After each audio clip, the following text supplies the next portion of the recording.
మరి ఎలా పొందాలి, ఎలా పొందకూడదు, వాక్యానుసారం పొందితే ఏం జరుగుతుంది, వాక్యానుసారంగా ప్రభు బలలో పొందకపోతే జరిగేటువంటి నష్టాలు ఏంటి, ఇలాంటి కొన్ని విషయాలు మనం వాక్యంలోంచి చూడబోతున్నాం. కాబట్టి మీరందరూ కూడా మీ బైబిల్ తెరిచి చక్కగా మీరు పరిశీలించాలిగా కోరుతున్నాను. సాధారణంగా ఒక సబ్జెక్ట్ తీసుకొని డిఫరెంట్ ప్లేసెస్లో చెప్పబడిన ప్రస్తావించబడిన లేఖనాలను మనం పరిశీలిస్తాం. అది ఒక టాపికల్ స్టడీ అంటారు. యూజువల్గా ఎక్కువగా అది నేను మాట్లాడుతూ ఉంటాను. ఈ రోజు మనం ఏం చేద్దామంటే ఎక్స్పోజిషన్, అంటే రాయబడినటువంటి మాటలను వచనం తర్వాత వచనం మనం ఆలోచించుకుంటూ వెళ్దాం. సో దీనికి మూలాంశంగా ఒక మాట మనం చదువుతాం. అపోస్తుల కార్యములు 2వ అధ్యాయం 42వ వచనం. అపోస్తుల కార్యములు 2వ అధ్యాయము 42వ వచనం. Acts of the apostles chapter 2 verse 42. చాలా సుపరిచితమైనటువంటి మాట. నూతన నిబంధన సంఘానికి చాలా అవసరమైన కీలకమైన మాట ఇక్కడ మనం చదువుతాం. 2:42. వీరు అంటే ఎవరు? 41వ వచనం. కాబట్టి అతని వాక్యం అంగీకరించిన వారు బాప్తిసం పొందిరి. ఆ దినమందు ఇంచుమించు 3,000 మంది చేర్చబడిరి. ఎవరైతే యేసునందు విశ్వాసం ఉంచారో ఆ విశ్వాసాన్ని బాప్తిస్మ రూపంలో అందరికీ బహిరంగంగా బయలుపరిచారో, అందరి ఎదుట ఒప్పుకున్నారో వారంట అపోస్తలుల బోధ యందును, the teachings of the apostles, doctrinal teaching ఉంటుంది కదా, అపోస్తలుల యొక్క బోధ, దానిలోను బోధలోను. తర్వాత రెండవది సహవాసం అందును. అంటే సహవాసం అంటే దేవుని బిడ్డలు ఏ రీతిగా ఎవరైతే చేర్చబడుతున్నారో సంఘంలో వారందరూ కలిసి ఒక చోట గడిపే సమయము, దాన్ని మనం సహవాసము అంటాము, ఫెలోషిప్ అంటాము. సో అలాంటి సహవాసంలోను. మూడోది రెట్ట విరుచుట యందును, దీన్ని మనం ప్రభు బల్ల అని అంటాం. రెట్ట విరుచుట యందును, అలాగే ప్రార్థన చేయుట యందును వాళ్ళు ఎడతెగక ఉన్నారు. అంటే కంటిన్యూస్ గా చేస్తున్నారు, రెగ్యులర్ గా చేస్తున్నారు, కన్సిస్టెంట్ గా చేస్తున్నారు అని దాని అర్థం. సో ప్రతి ఆరోగ్యకరమైన సంఘానికి ఈ 4 ఖచ్చితంగా ఉంటాయి. అందులో మొట్టమొదటిది ఆరోగ్యకరమైన బోధ అనేది ఉండాలి. అపోస్తలుల యొక్క బోధ, healthy teaching, right doctoral teaching, మంచి సిద్ధాంత ప్రమాణాలు కలిగినటువంటి సంఘం అయి ఉండాలి. ఏది పడితే అది బోధించటం, ఎవరు ఏది చెప్తే అది నమ్మేటువంటి సంఘము ఆరోగ్యకరమైన సంఘం కాదు. బైబిల్ని ప్రామాణికంగా చేసుకొని బైబిల్లో ఉన్నటువంటి విషయాలను లోతుగా అధ్యయనం చేసి పరిశీలించి ఇది సత్యమని ఆ సంఘము గ్రహించి ఆ సత్యం అందు నడుచుకునేటట్లు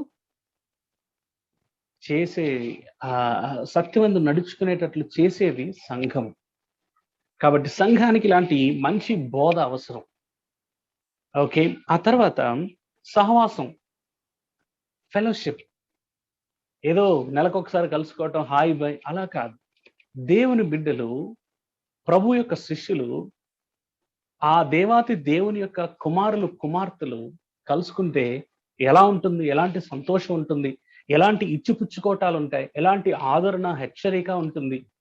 అలాంటిది కూడా సహవాసంలో మనం కలిగి ఉండాలి.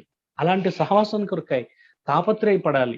ఇది ఇలాంటి సహవాసం ఇతరులకు మనం అందించేటట్టు మనవంతు ప్రయత్నం మనం చేయాలి. ఉదాహరణకు అప్పుడప్పుడు పెళ్లిళ్ళలోనూ పెద్ద ఫంక్షన్స్ లోనూ మనం మన సిబ్లింగ్స్ అందరూ, అక్క చెల్లెళ్ళు, అన్నదమ్ములు, ఆ తర్వాత మన కజిన్స్ ఉంటారు, పెద్దమ్మ పెదనాన్న పిల్లలు, అత్త మామయ్య వాళ్ళ పిల్లలు, వాళ్ళందరూ కలుసుకున్నప్పుడు ముఖ్యంగా యవనస్తులు, యంగ్ అడల్ట్స్, వాళ్ళు ఎట్లుంటారు అసలు?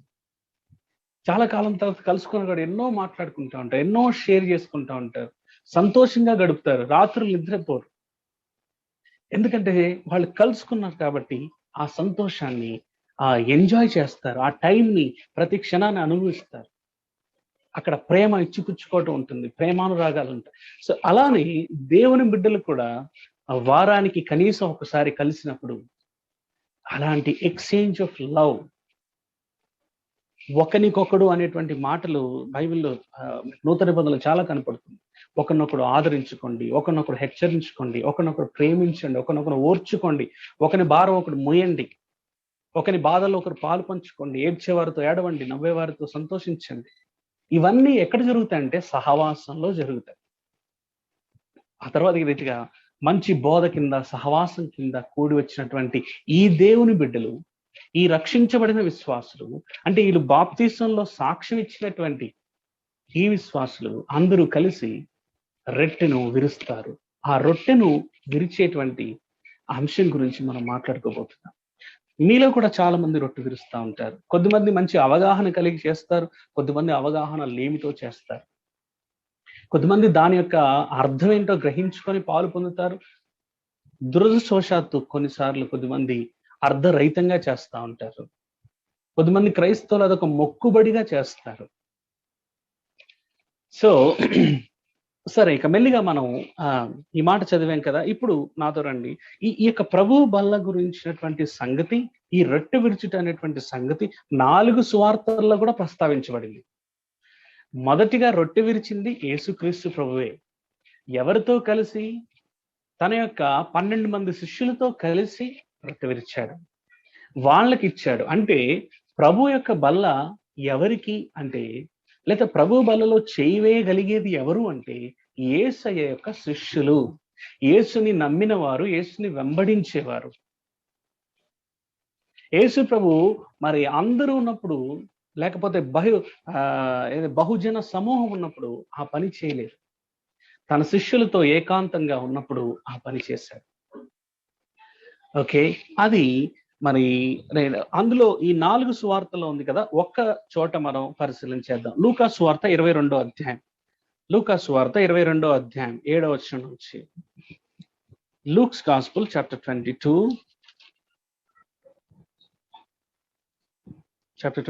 7వ వచనం నుంచి ఇక్కడ మనకి కనపడుతుంది అనమాట. 7వ వచనం, పస్కా పశువును వధింపవలసిన పులియని రొట్టెల దినము రాగా. అక్కడ పస్కా పండుగ జరుగుతుందన్నమాట యెరూషలేములో. వారు ప్రతి సంవత్సరం దాన్ని సెలబ్రేట్ చేసుకోవాలి. అది దేవుడు వారికి విధించినటువంటి కట్టడ. కాబట్టి ఆ పండుగ సందర్భంగా మరి యేసు ప్రభు అదే సమయంలో తన శిష్యులతో పాటు యెరూషలేములో ఉన్న కారణాన్ని బట్టి మరి తాను అప్పగించబడిన రాత్రి ఒకటి ఉంది కదా. యూదా ఇస్కరియోతు వచ్చి గెత్సెమనే వనంలో యేసు ప్రభువుని అప్పగిస్తాడు, చూసారా? ఆ సన్నివేశం జరగటానికి కొన్ని గంటల ముందు జరిగినటువంటి సందర్భం. ఆ సాయంకాలం, ఆ రాత్రి ఆయన అప్పగించబడ్డాడు. ఆ సాయంకాలం యేసుక్రీస్తు ప్రభు తన శిష్య బృందంతో రొట్టె విరుస్తాడనమాట. ఆ సందర్భం మనకి ఇక్కడ కనపడుతుంది. సో యేసు ప్రభు పేతురుని, యోహాన్ని చూచి, మీరు వెళ్ళి పస్కాను భుజించుటకే స్థలం సిద్ధపరచండి. ఒక వ్యక్తి మీకు కనిపిస్తాడు, అతను సిద్ధపరిచిన గృహాన్ని, మేడగదిని మీకు చూపిస్తాడు. అదంతా అయిపోతుంది. 13వ వచనం వరకు అయిపోయింది. 14 నుంచి చూడండి. ఆ గడియ వచ్చినప్పుడు ఆయనతో కూడా అపోస్తలులను పంక్తిని కూర్చుండిరి. యేసయ్య కూర్చున్నారు, ఆయన చుట్టూ అపోస్తలులు అంటే యేసు ప్రభు యొక్క 12 మంది శిష్యులు కూర్చున్నారు. అప్పుడు ఆయన, నేను శ్రమ పడక మునుపు మీతో కూడా ఈ పస్కాను భుజింపవలని మిక్కిలి ఆశపడ్డాను. అది దేవుని రాజ్యంలో నెరవేరు వరకు ఇక ఎన్నడను దాని భుజింపురని మీతో చెప్పుచున్నానని వారితో చెప్పి, చూడండి, ఆయన గిన్నె ఎత్తుకొని కృతజ్ఞతాస్తుతులు చెల్లించి, మీరు దీనిని తీసుకొని మీలో పంచుకొనుడి. ఇక మీదట దేవుని రాజ్యం వచ్చే వరకు నేను ద్రాక్ష రసము త్రాగనని మీతో చెప్పుచున్నాను అని. 19వ వచనం నుంచి పరిశీలించండి.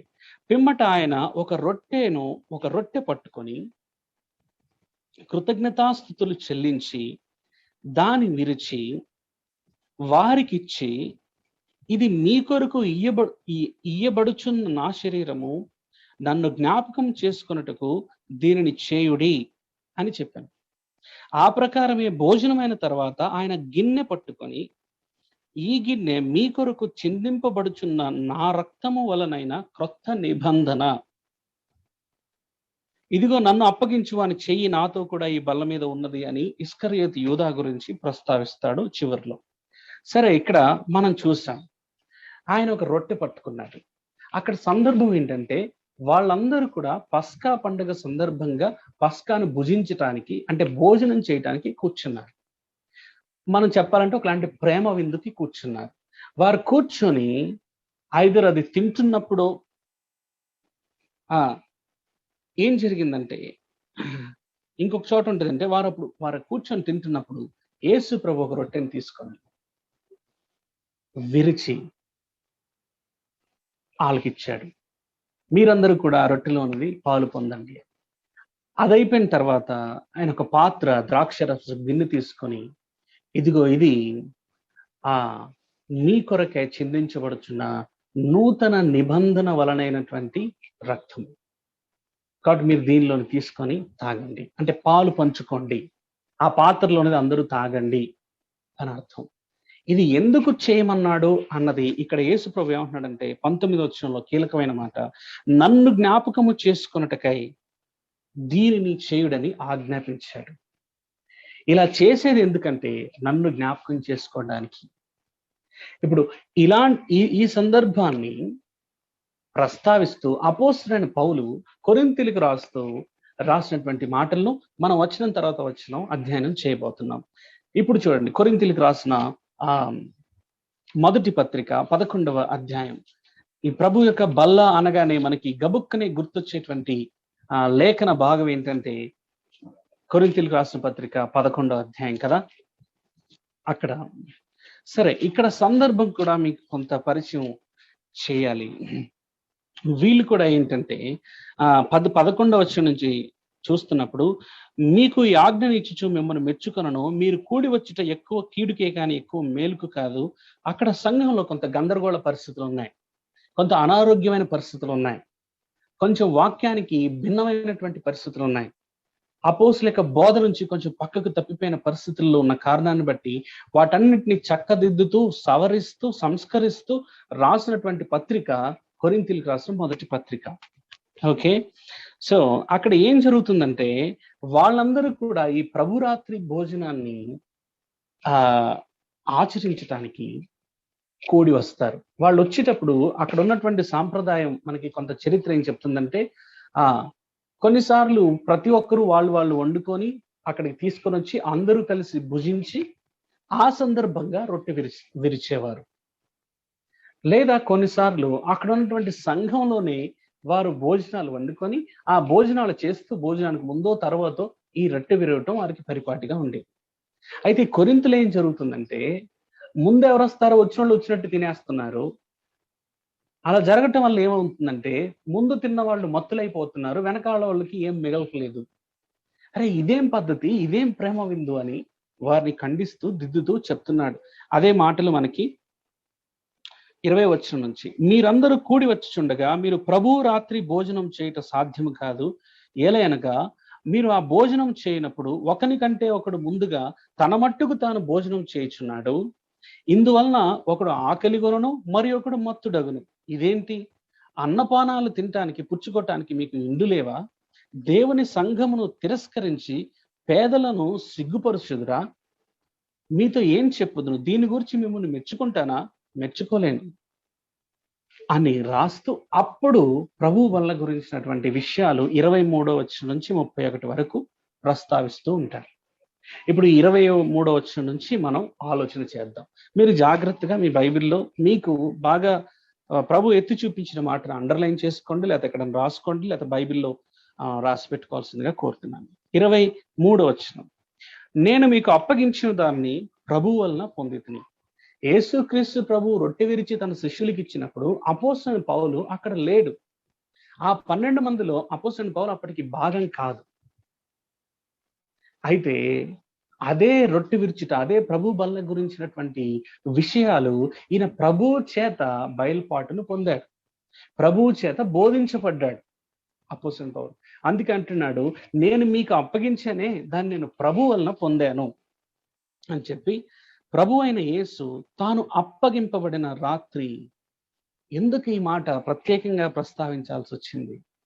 ఇది ఒక పర్టికులర్ సందర్భంలో జరిగింది. మొట్టమొదటిగా అది ప్రభువు అప్పగింపబడినటువంటి రాత్రి చోటు చేసుకున్నటువంటి సందర్భం, ఆ డిన్నర్లో లేదా ఆ సప్పర్లో చోటు చేసుకున్నటువంటి సందర్భం.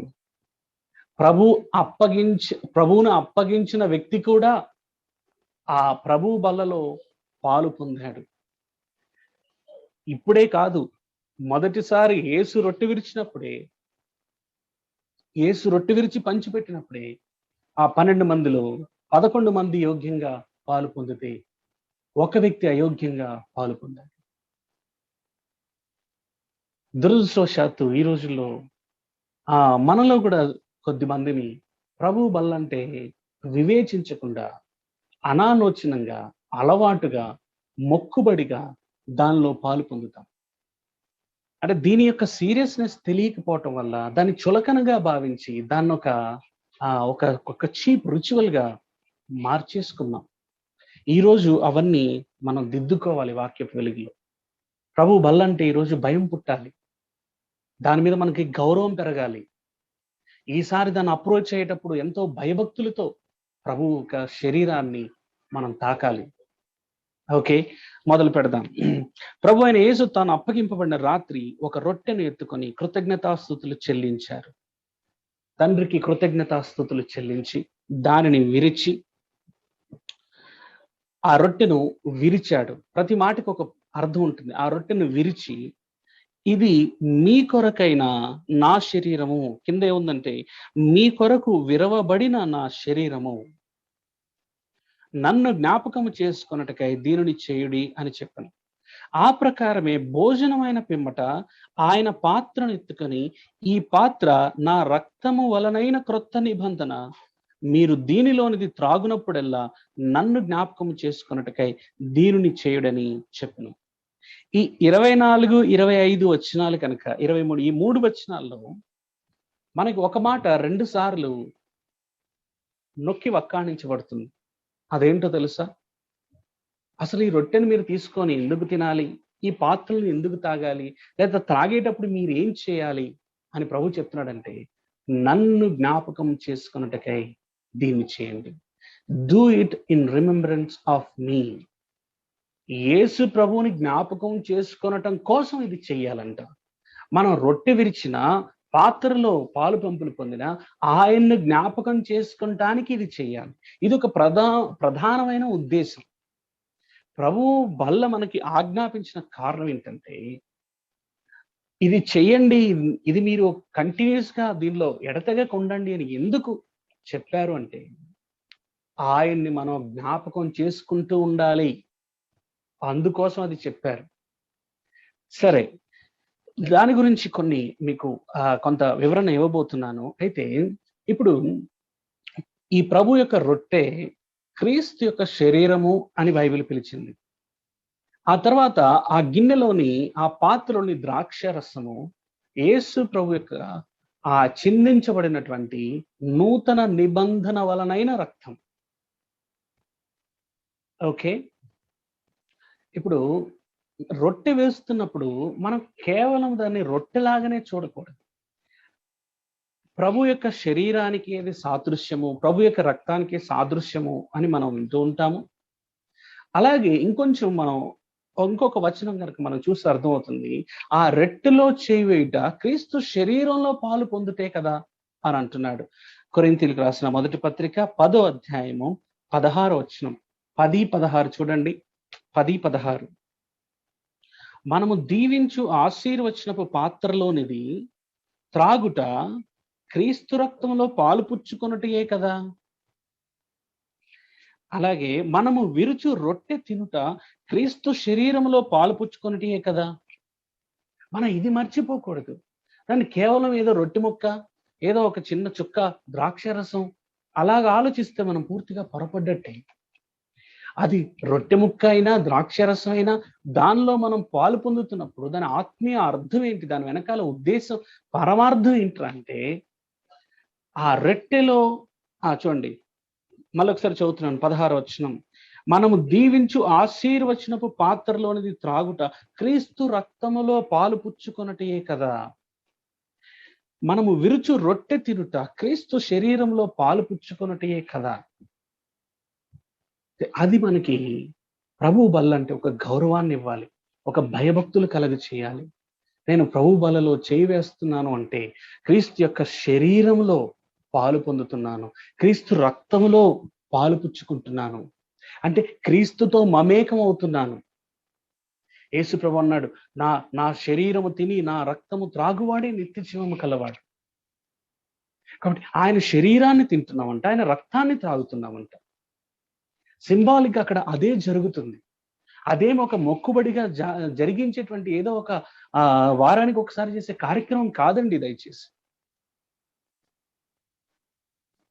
సో అది మనం రొట్టె తాకుతున్నప్పుడు క్రీస్తు శరీరం, అది తీసుకొని తింటున్నప్పుడు క్రీస్తు శరీరములో పాలు పొందుతున్నాను, క్రీస్తు రక్తములో పాలు పొందుతున్నాను అని అర్థం. ఓకే, ఆ తర్వాత నన్ను జ్ఞాపకం చేసుకుంటే ఇది చేయండి అని చెప్పాడు కదా. ఏం జ్ఞాపకం చేసుకోవాలి? ఇప్పుడు నన్ను అంటే యేసుని జ్ఞాపకం చేసుకుంటానికి ఇది చేయండి అని చెప్పాడు.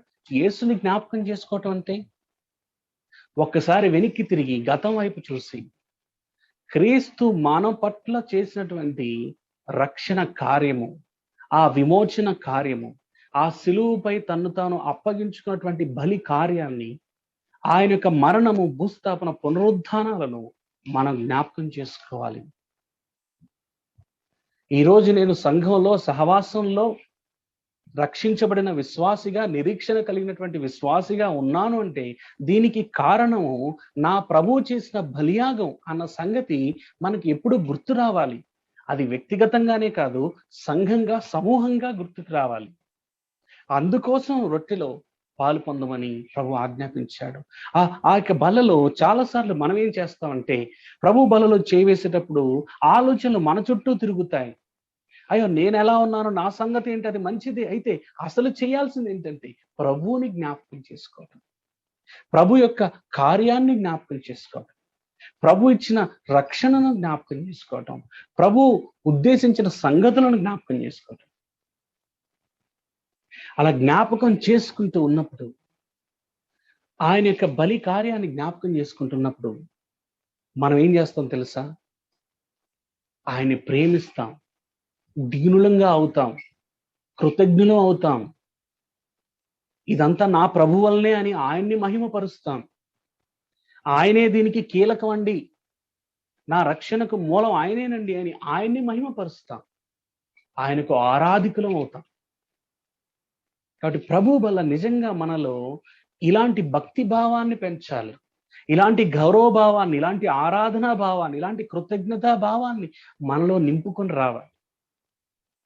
మనం కనుక అర్ధసహితంగా చేస్తే ఈ కార్యక్రమాన్ని ఆత్మీయంగా ఎంతో వర్ధిల్లత, మెచ్యూరిటీలోనికి, పరిణితిలోనికి వస్తాం. ఇక రెండవది, మరి ఏం గుర్తు చేసుకోవాలంటే ఇది యేసు చేసినటువంటి నిబంధన. It's a covenant. అందుకే ఈ పాత్ర నూతన నిబంధన వలనైనటువంటి నా రక్తము అంటున్నాడు. A new covenant in my blood. మొదటి నిబంధన మనకు తెలుసు, మోషే ద్వారా దేవుడు ఇశ్రాయేల్ ప్రజలతో చేశాడు. ఆ తర్వాత యేసుక్రీస్తు ప్రభు ద్వారా దేవుడు ఇప్పుడు క్రైస్తవులందరితో చేసినటువంటి నిబంధనని రెండవ నిబంధన, లేదా క్రొత్త నిబంధన అని పిలిచారు. ఇప్పుడు ఇది కొత్తదైంది కాబట్టి ముందుది పాత నిబంధన అయిందని హెబ్రీయులకు రాసిన పత్రిక 8వ అధ్యాయంలో మనం చదువుతాం. సో ఈ నిబంధన, కావనెంట్ అంటే ఏంటి? పర్యాయ పదాలు చూస్తే ఒక అగ్రిమెంట్, ఒక ఒప్పందం, ఒక ఒడంబడిక, ఒక కాంట్రాక్ట్, అట్లా పర్యాయ పదాలు మనం చెప్పుకోవచ్చు. నిబంధనలో 2 పార్టీలు ఉంటాయి, 2 బృందాలు ఉంటాయి. వీరిద్దరూ కలిసి చేసేటువంటిది నిబంధన. ఉదాహరణకు భార్య భర్త వివాహంలో వారు ఒక నిబంధనలోనికి వస్తారు, వివాహం అనే నిబంధనలోనికి వస్తారు. అందుకే వాళ్ళిద్దరు చేతిలో చేయి వేసి అందరి ముందర ప్రమాణాలు చేస్తారు. ఈ వివాహ బంధానికి నేను కట్టుబడి ఉంటాను, పెళ్లి భార్యగా నేను కట్టుబడి ఉంటాను, పెళ్లి భర్తగా నేను కట్టుబడి ఉంటాను, ఈ నిబంధనను నేను ఉల్లంఘించను, మీరను అని అందరి ముందు ప్రమాణాలు చేస్తారు. అందుకే వివాహాన్ని బైబిల్ నిబంధన అని అంటుంది. మలాకీ గ్రంథంలో మాట కనపడుతుంది. సో అలాగే నూతన నిబంధనలో అటువైపు యేసుక్రీస్తు ప్రభువు, ఇటువైపు విశ్వాసి, వీరిద్దరి మధ్యలో జరిగినటువంటి వడంబడిక అదే నూతన నిబంధన, న్యూ కావనెంట్. ఒక క్రొత్త నిబంధన, ఒక క్రొత్త ఒడంబడిక, ఒప్పందం జరిగింది. దీనిలో కొన్ని టర్మ్స్ అండ్ కండిషన్లు ఉంటాయి, కొన్ని షరతులు ఉన్నాయి, కొన్ని ప్రివిలేజెస్, ఆశీర్వాదాలు ఉన్నాయి. సో వాటన్నిటికీ లోబడి ఉంటాము అని ఇరు పక్షాల వాళ్ళు సంతకం చేస్తేనే అది ఒడంబడిక అవుతుంది.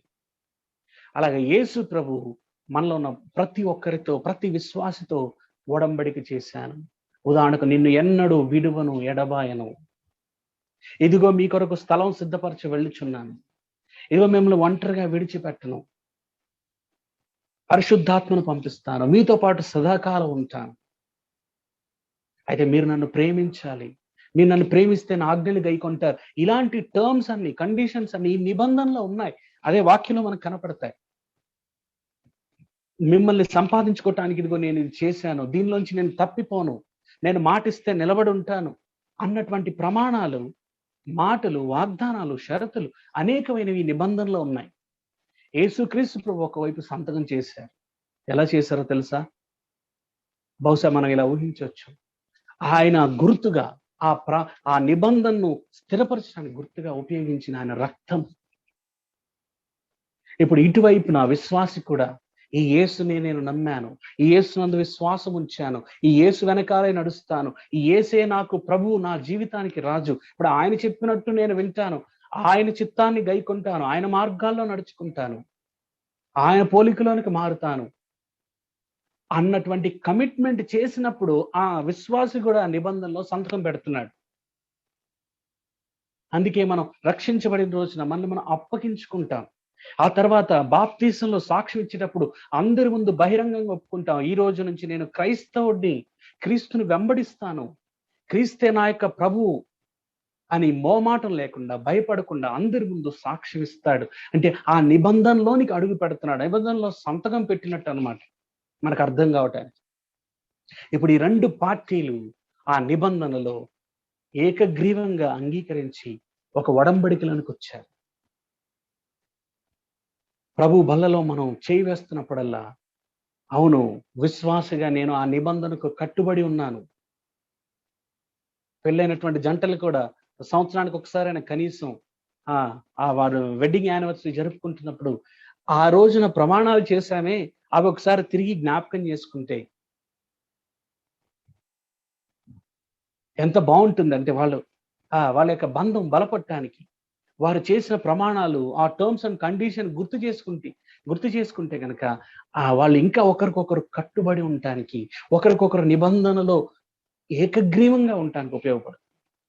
అలాగే బలలో చేవేసే ప్రతిసారి కూడా నేను ఈ నిబంధనలో భాగం, నా ప్రభువు తన రక్తంతో ఈ నిబంధన చేశాడు, ఆయన సీరియస్ గా ఉన్నాడు, ఆయన ఎప్పుడు తప్పిపోలేదు నిబంధనలోంచి. అయ్యో నేనే చాలాసార్లు జారిపోతున్నాను, అమ్మో జారిపోతున్నానేమో, నేను ప్రమాణం చేశాను, నా ప్రభు చేతిలో చేయి పెట్టాను, ఎక్కడన్నా వెనక్కి లాగేసుకున్నానా అన్నటువంటి భయభక్తుల్లో ఆ నిబంధనలో కొనసాగటానికి ఈ ప్రభు బల్ల ఉపయోగపడుతుంది. అందుకు ప్రభు చేయమని ఆయన్ని జ్ఞాపకం చేసుకుంటుంటే ఆ నిబంధనను జ్ఞాపకం చేసుకోవడం. పిల్లరా, ఆ తర్వాత మనము చాలాసార్లు మర్చిపోయే అలవాటు కలిగి ఉన్నాం కాబట్టి ఏదైనా ఒకటి చేసేటప్పుడు అది అలవాటు అయిపోయింది అనుకోండి, అది ఒక ఆచారంగా మారిపోయే అవకాశం ఉంటుంది. అంటే అది ఎందుకు చేస్తున్నారో తెలియకుండా చేసేసేటట్టు మనం కొన్నిసార్లు చేసేస్తా ఉంటాం. అలాగే ప్రభు బలలో కూడా దాని అర్థం ఏంటి, దాని విలువ ఏంటి అని తెలియకుండానే రొట్టె విరిచేస్తాం, ద్రాక్షరసం తీసేసుకుంటాం. తద్వారా వచ్చే నష్టాలు అన్ని కాదు, అవేంటో మనం కాసేపట్లో చూడబోతున్నాం. అయితే ఎందుకు చేయమనండి అసలు దీని యొక్క ఆరంభం వెళ్ళామనుకోండి, ఈ పస్కా పండుగలో జరిగింది కదా ఈ సందర్భం. ప్రభు రొట్టె విరిచేటువంటి సందర్భంలో జరిగింది కదా, పులియని రొట్టెల సందర్భంలో. అసలు ఒకసారి ఇది ఎక్కడ ఆరంభమైందని చూస్తే నిర్గమాకాండం 12వ అధ్యాయంలో మనకు కనపడుతుంది. నిర్గమాకాండం 12వ అధ్యాయంలో సందర్భం ఏంటంటే, అప్పటికే దేవుడు ఆ తెగుళ్ళు, ఇక జ్యేష్ఠ మొదటి సంతానాన్ని సంహరించడం తప్పించి మిగతావన్నీ అప్పటికి తెగుళ్ళన్నీ ఐగుప్తీయులు అనుభవించారు. ఇక ఇప్పుడు సంహారపు దూత బయలుదేరి ఐగుప్తు దేశంలో ఉన్న ప్రతి తొలిచూల్ని సంహరించబోయేటువంటి సందర్భంలో దేవుడు మోషే అహరోనుల ద్వారా ఇశ్రాయేల్ ప్రజలకు తెలియజేసినటువంటి మాట 12వ అధ్యాయము 21వ వచనం. 12వ అధ్యాయం 21వ వచనం. కాబట్టి మోషే ఇశ్రాయేలు పెద్దలందరినీ పిలిపించి వారితో ఇట్లనెను, మీరు మీ కుటుంబముల చొప్పున మందలో నుండి పిల్లను తీసుకొని పస్కా పశువుని వధించిన తర్వాత మరియు హిస్సోపు కొంచెము తీసుకొని పళ్ళెములోనున్న రక్తంలో దాన్ని ముంచి ద్వారబంధపు పైకమ్మీకిని 2 నిలువు కమ్మలను పళ్ళెములోని రక్తమును తాకింపవలను. తర్వాత మీలో ఎవరును ఉదయం వరకు తన ఇంటి ద్వారం నుండి బయటికి రాకూడదు. ఆ తర్వాత ఏదైతే వధించారే పస్కా బలిని, దాన్ని వండి తినాలి, కాల్చి తినాలి. అది తర్వాత మనకి కనిపిస్తుంది. అక్కడ జరిగింది మొదటిసారిగా పస్కా బలి, పాస్ ఓవర్ అంటారు, అంటే దాటిపోవుట.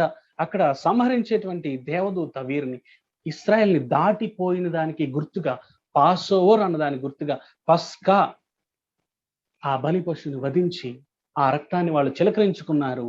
ఆ రోజు సంహారకుని దూత ఇశ్రాయేలు ప్రజలు ఆ ఇంటి ద్వారబంధం మీద ఉన్నటువంటి రక్తాన్ని చూసి దాటిపోయి, ఆ రక్తం లేనటువంటి ఐగుప్తీయుల గృహాల్లో ప్రవేశించి అక్కడ ప్రథమ సంతాన్ని సంహరించినట్లుగా మనం చూస్తాం.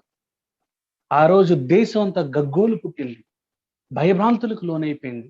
అర్ధరాత్రి పూట ఫరో లెగిసి, బాబు మీకు దండం పెడతానయ్యా, మీరు వెళ్ళిపోండి, మా దగ్గర ఉండొద్దు, మీరు దేవుని సేవించడానికి వెళ్తా అన్నారు కదా, వెళ్ళండి అని పంపించేశారు. అప్పటికప్పుడు హుటాహుటిన ఇశ్రాయేలు ప్రజలు వాళ్ళు నానబెట్టినటువంటి ఆ పిండి ఇంకా పులియకుండానే వాళ్ళు అక్కడి నుంచి బయలుదేరతారు. కాబట్టి ఆ పిండితో రొట్టెలు చేసుకొని తినమని దేవుడు చెప్పాడు. అందుకే దాన్ని పులియని రొట్టెల పండగ అయింది. ఇప్పుడు ఇంకొన్ని విషయాలు దాని గురించి 13వ అధ్యాయం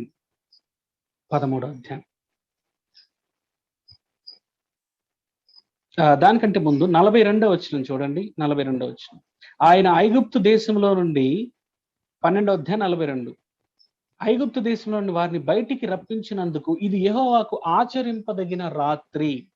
ఇశ్రాయేలులందరూ తమ తమ తరములలో యెహోవాకు ఆచరింపదగిన రాత్రి ఇదే. అది రాత్రి పూట జరిగింది. ఆ రాత్రి పూట ఒక బలి పశువు బలి అయింది, పస్కా. ఆ తర్వాత 13వ అధ్యాయము 3వ వచనం, మోషే ప్రజలతో ఇట్లనెను, మీరు దాసగృహమైన ఐగుప్తులో నుండి బయలుదేరి వచ్చిన దినమును జ్ఞాపకం చేసుకునండి. యెహోవా తన బాహుబలము చేత దానిలో నుండి మిమ్మల్ని బయటికి రప్పించను. పులిసినది ఏది తినవద్దు. అబీబను నెలలో ఈ దినమందే మీరు బయలుదేరి వచ్చితిరి కదా, యెహోవా మీకిచ్చేదనని మీ పితరులతో ప్రమాణం చేసినట్లు కనానీయులకు, హిత్తీయులకు, అమోరీయులకు, హివ్వీలకు, ఎబూసీలకు నివాస స్థానమై ఉండు పాలు తేనెలు ప్రవహించు దేశమునకు నిన్ను రప్పించిన తర్వాత నీవు ఆచారమును ఈ నెలలోనే జరుపుకునవలెను. 7 దినములు నీవు పులియని రొట్టెలను తినవలను. 7వ దినమున యెహోవాకు పండుగ ఆచరింపవలెను. పులియని వాటిని 7 దినములు తినవలెను. పులిసినది ఏది నీ యొద్ద కనబడకూడదు. నీ ప్రాంతములన్నిటిలో పొంగనిదేదియు నీ యొద్ద కనబడకూడదు. మరియు ఆ దినమున, ఈ మాటలు గమనించండి, నేను ఐగుప్తులో నుండి వచ్చినప్పుడు యెహోవా నాకు చేసిన దాని నిమిత్తము పొంగని రొట్టెలు తినుచున్నానని నీ కుమారునికి తెలియచెప్పవలెను.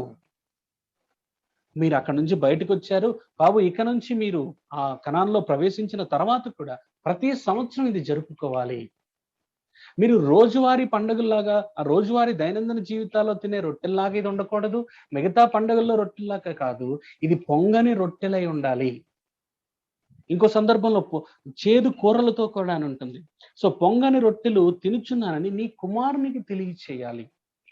సో ఇదంతా జరుగుతున్నప్పుడు 9వ వచనం, యెహోవా ధర్మశాస్త్రం నీ నోట నుండినట్లు బలమైన చేతితో యెహోవా ఐగుప్తులో నుండి నిన్ను బయటికి రప్పించినట్టుకు ఈ ఆచారము నీ చేతి మీద నీకు సూచనగాను నీ కన్నుల మధ్య జ్ఞాపకార్థముగా ఉండును. కాబట్టి ప్రతి సంవత్సరం ఈ కట్టడను దాని నియామ కాలమును ఆచరింపవలెను. అంటే ఇందులో సారాంశం ఏంటంటే, మీరు ప్రతి సంవత్సరం ఈ పండుగ జరుపుకోవాలి. ఈ పండుగ కొంచెం వింతగా ఉంది, ఏంటి డాడీ అని మీ పిల్లలు అడిగితే, అమ్మ ఏంటి అనేది మీ సంతతి వారు అడిగితే, అప్పుడు మీరు వాళ్ళకి చెప్పాలేంటో తెలుసా?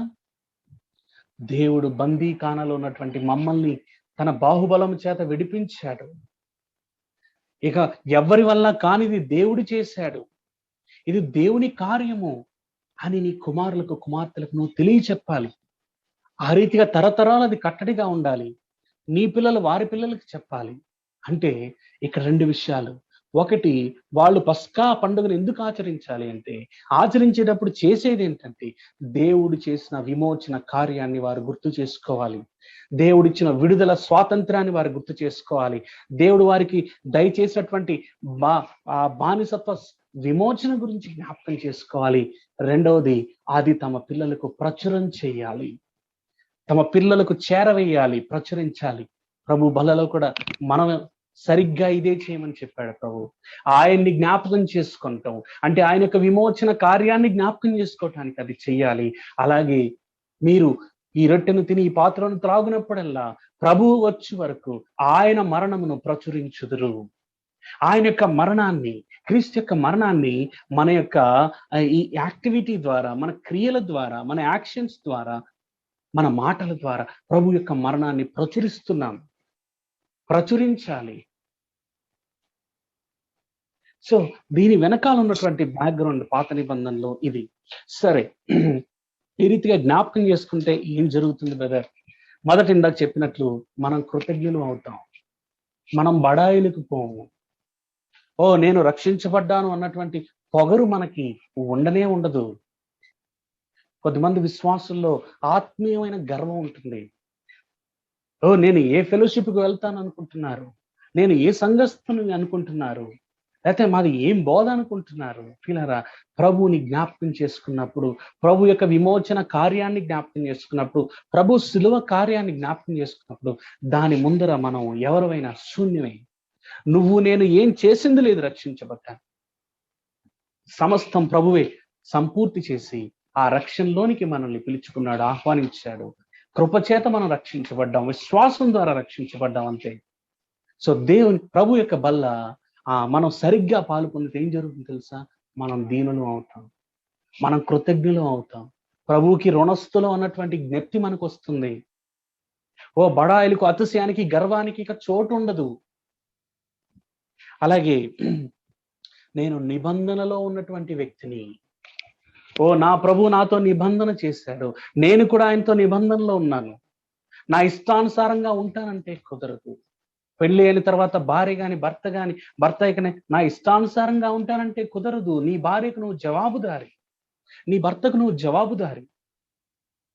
నా ఇష్టం వచ్చినప్పుడు వస్తాను కుదరదు, నా ఇష్టం వచ్చినతో ఉంటాను కుదరదు. ఒకసారి వివాహంలో జత చేయబడిన తర్వాత భార్య భర్తకు, భర్త భార్యకు ఒకరికొకరు జవాబు ద్వారా, ఎందుకంటే వాళ్ళు నిబంధనలోనికి వచ్చారు.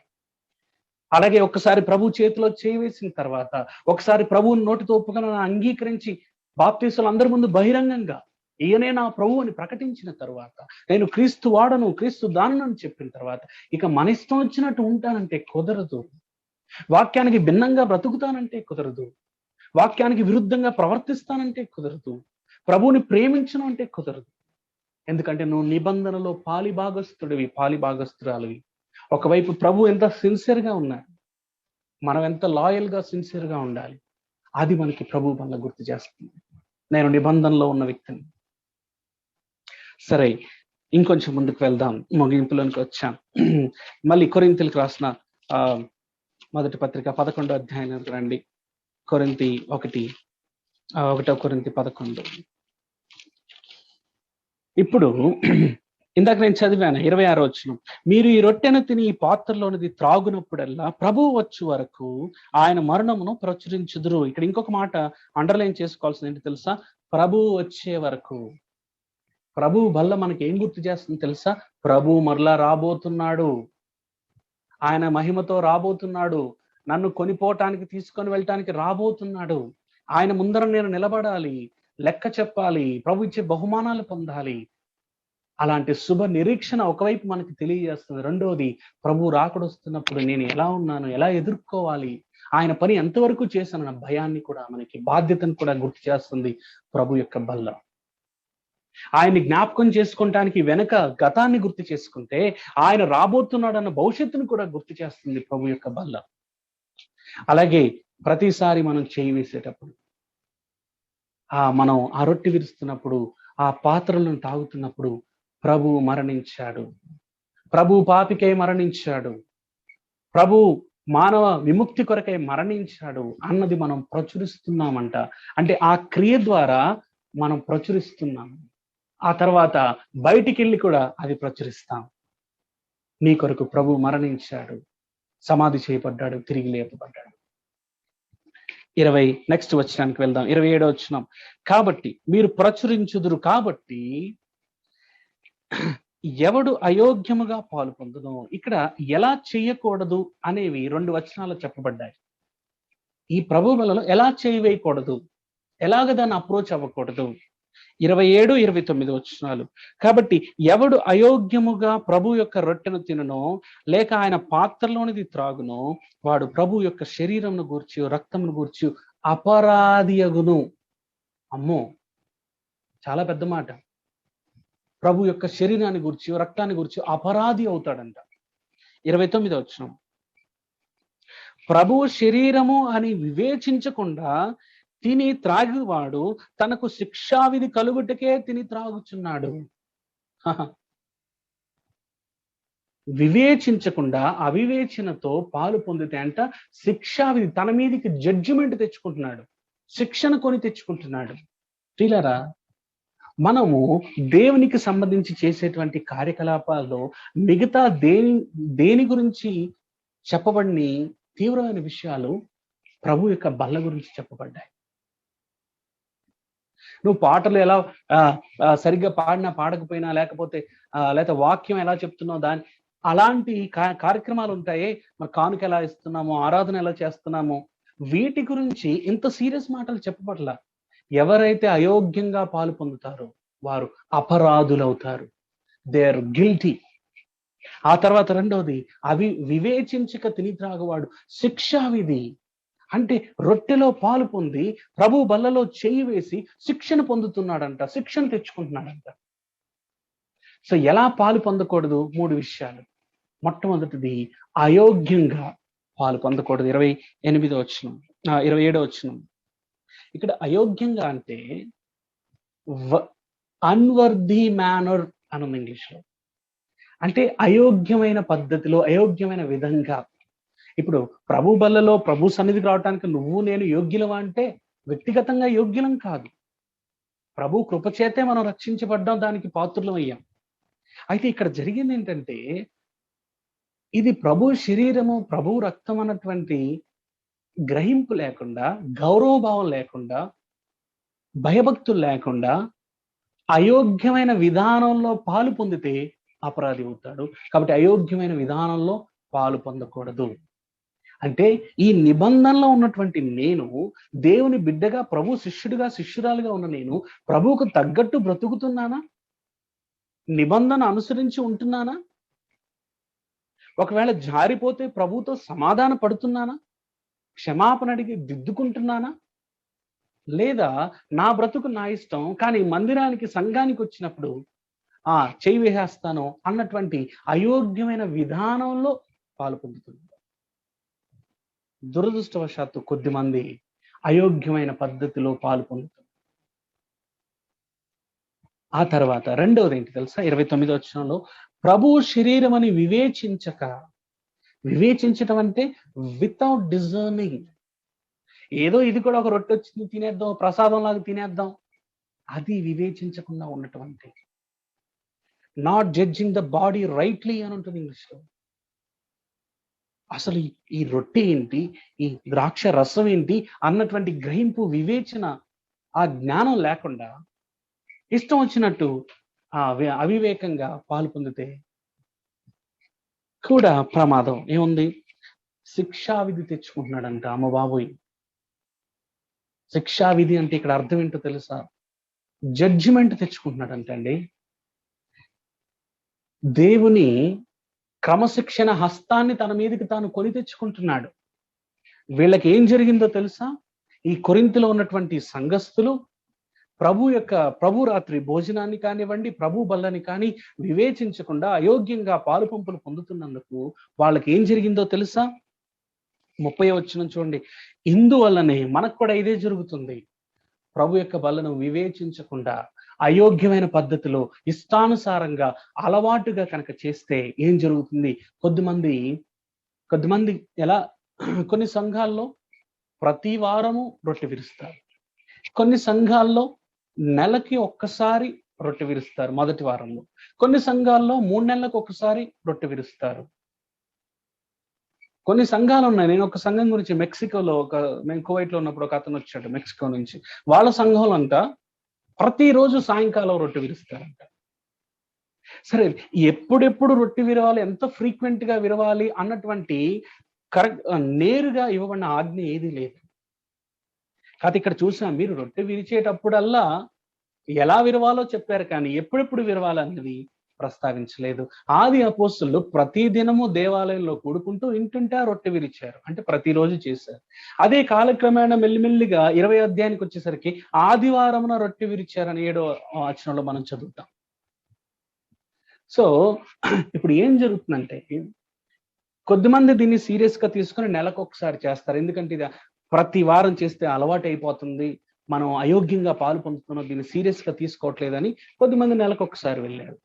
కొద్దిమంది మేము వారానికి ఒకసారి ఖచ్చితంగా చేస్తామని భుజాలు లేకపోతే దానిలో కొంచెం అతిశయిస్తూ, ఎంత ఫ్రీక్వెంట్ గా చేస్తే ప్రమాదం ఏం జరుగుతుందంటే కొన్నిసార్లు అంత అలవాటు అయిపోతుంది. తద్వారా ఏం జరుగుతుందంటే, మేము వాళ్ళకంటే ఫ్రీక్వెంట్ గా ప్రభు బలలో పాలు పొందుతామని చెప్పుకునే వీరు అయోగ్యంగా వివేచించకుండా పాలు పొందటం వల్ల ఆత్మీయంగా క్షీణదశకు వెళ్ళిపోతున్నారు. ఎవరిని చూసి అతిశయించారో వాళ్ళకంటే వీళ్ళు దీనస్థితికి వెళ్ళిపోయిన సందర్భాలు.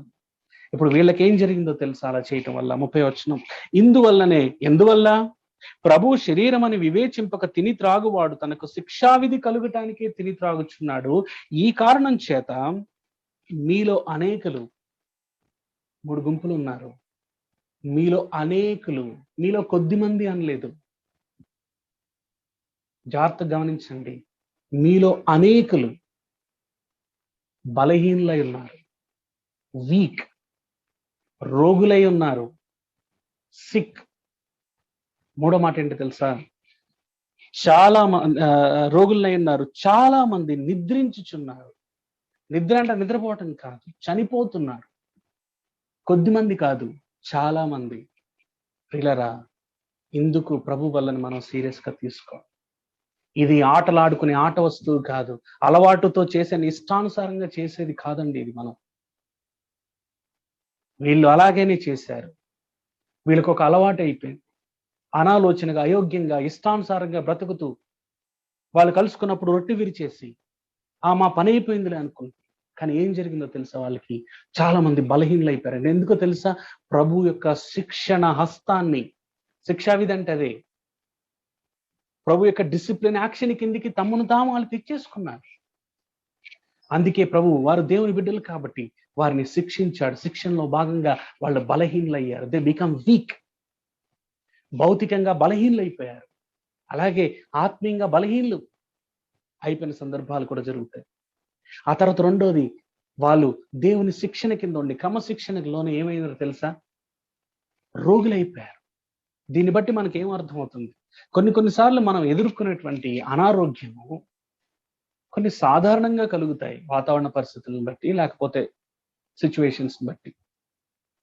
కొన్ని దేవుడు కావాలని అనుమతిస్తాడు, ఎందుకంటే మనల్ని ఆత్మీయంగా పరిణితి ఇచ్చేదానికి.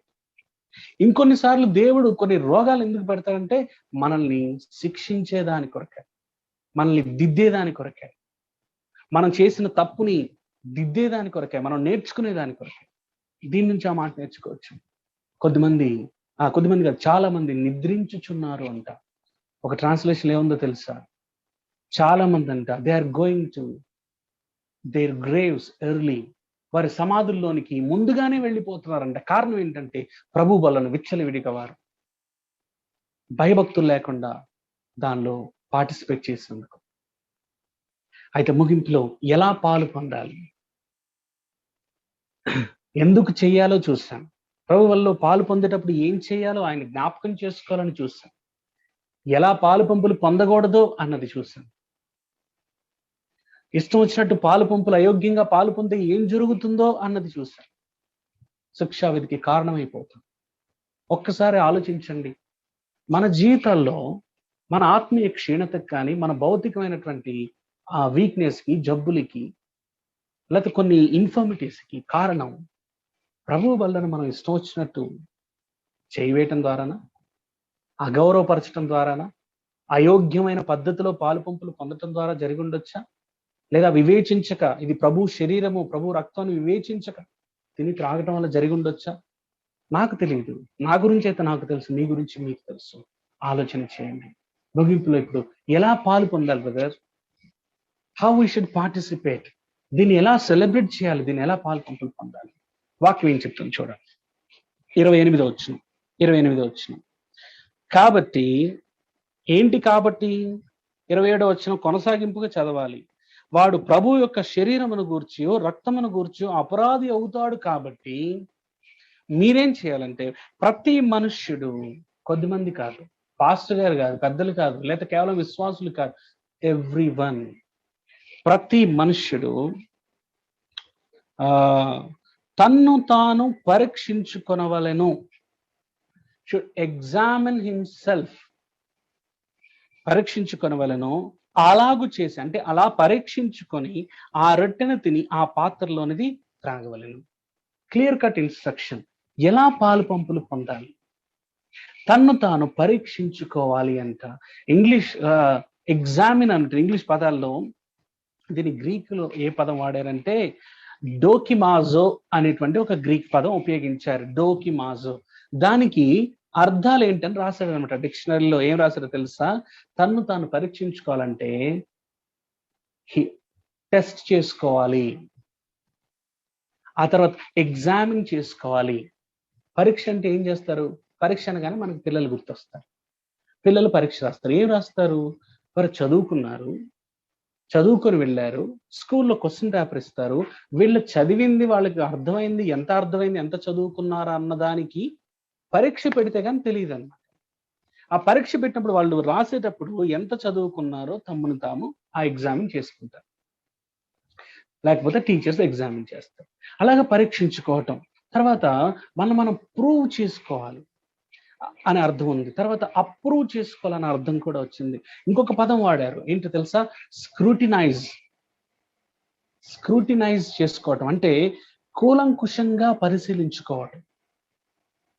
అయితే ఏం పరీక్షించుకోవాలి, ఏమి పరిశీలించుకోవాలి, ఏవి జడ్జి చేసుకోవాలి, ఏవి ఎగ్జామిన్ చేసుకోవాలంటే మన యొక్క ప్రభువుతో మన యొక్క సంబంధం ఎలా ఉంది, ఇది మొట్టమొదటిదండి. How is our relationship with our Christ? ఈ నిబంధనలో ఉన్న మనము, క్రీస్తుకి ప్రదానం చేయమన్నటువంటి మనము, ఆ నిబంధనలో లోబడి ఉన్నామా లేదా? ఆ బంధంలో ఎలా ఉన్నాము? మన పర్సనల్ డివోషన్లో మనం ఎట్లా ఉన్నాము? ప్రభువుని ప్రేమించే వారిగా ఉన్నామా లేదా? ప్రేమలో ఎదుగుతున్నామా లేదా? ఆరాధనలో ఎదుగుతున్నామా లేదా? ఆ ప్రేమకు కట్టుబడి ఉన్నామా లేదా?